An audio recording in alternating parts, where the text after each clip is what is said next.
Hello, everybody. My name is Leonard Oakes. I'm the son of Richard Oakes. My sister Fawn is back there. My brother Richard, he's also here.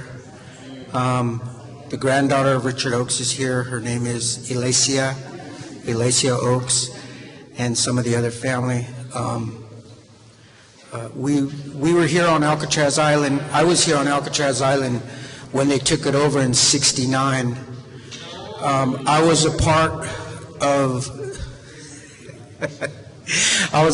the preschool that they started here on the island, and so I was a part of that aspect. But all through my life growing up, I've always heard about Alcatraz this, Alcatraz that. You've heard so many different stories today, rich, good, wholesome stories about the experiences that people have had on this island during the time of the occupation and so on and so forth. And you've heard about termination and relocation and the revival of your culture and your language and all of these different things. And it's like, how could I come up here and say anything and add to that? That's just like almost impossible, you know. You've heard stories of life and death, you know, and it's amazing on how important this event was to those who were involved in it. I was involved in it as a child. My father was one of the occupying leaders, and he gained national attention because he was so young. He was only 27 years old, and they just pushed him right into the limelight, and he went with it. And he was a very good, articulate speaker. Not only that, he was tall and handsome, and he was just extremely intelligent.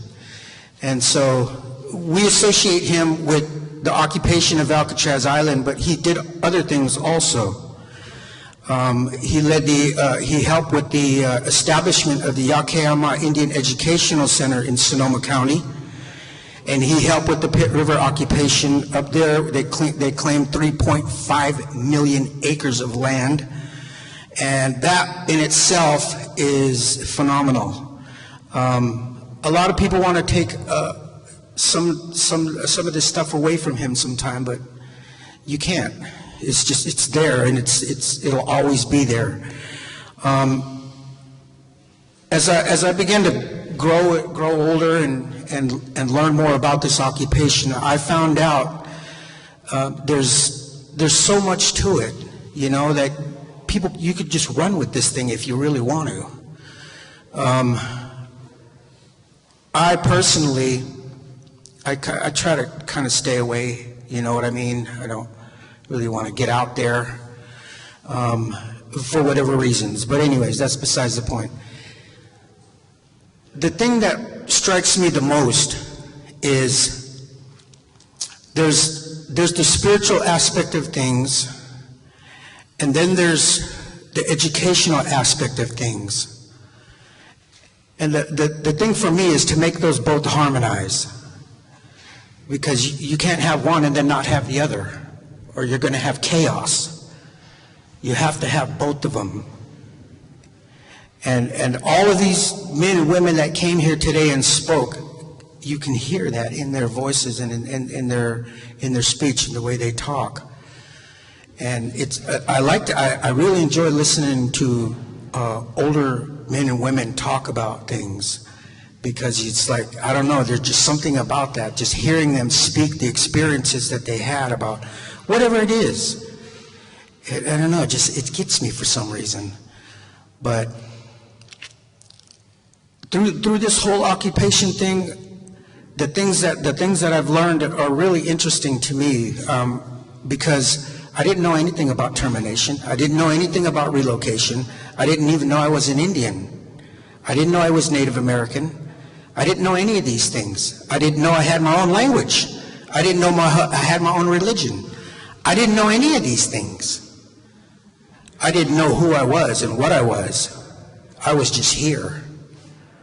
And it wasn't until that experience that I began to understand who I was and who I am. So there it is, kind of like in a nutshell. You see what I'm saying?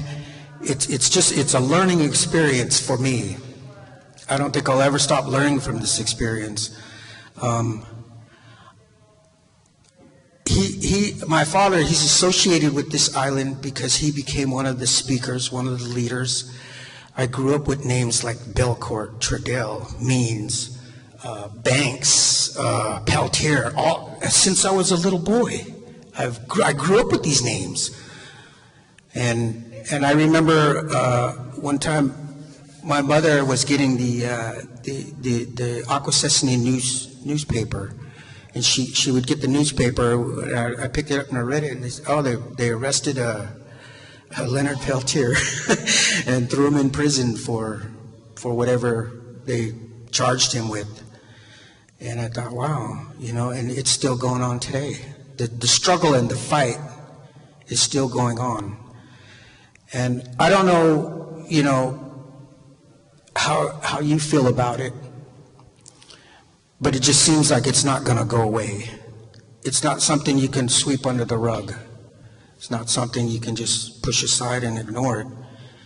Because all my life, this island and what happened here has come back and always haunted me and always pulled and tugged at me. And I don't know why. So I don't know. For me, it's something I need to learn, something I'm going through, something I want to develop into. But I'm just kind of bad. I feel kind of sad because the other ones aren't here. My brothers and my other sisters. I have 3 older brothers. 2 older brothers and an older sister. And me and Fawn and Richard are closer because we're the youngest. So William, Joseph, and Tanya, they're closer because they're the oldest. And then obviously, my sister died on the island. Well, she didn't die, but she got hurt. And then, so yeah, it's been an experience, and I'm willing to learn more about this. But I think the thing that really catches me is you have to know how they think out there. The way they think, the way they do things, the way they run their system, the way they operate things, and all the laws that they create. These laws are not laws of liberty. These laws are to restrict you from being free. That's what they are. Because every law that was ever made concerning Native American Indians that I can remember has always been to restrict you. You can't have long hair. You can't speak your language. You can't practice your tradition. You can't own your own land. You can't do this. You can't do that. It was always taking. So then now you got the casinos. Where's that money going to? They're taking that too. But you see what I'm saying? It's always take, because you never have enough. But you know what? That's just the way it is, It's like, I don't know. But anyways, my whole point about all of this is that it's gonna continue. It's gonna keep going on. We're under a new administration now with the new president who doesn't really reconcile the country and its people with the government. It's always been that way, but it's gotten even worse now. I don't see how that man even got into office, to be honest with you, but that's just my opinion anyways. But anyways, back to all of that, I just want to say I'm thankful for those of you who shared all of your stories and all of your experiences. And I thank the Park and Recreation Department for doing this and allowing this to happen.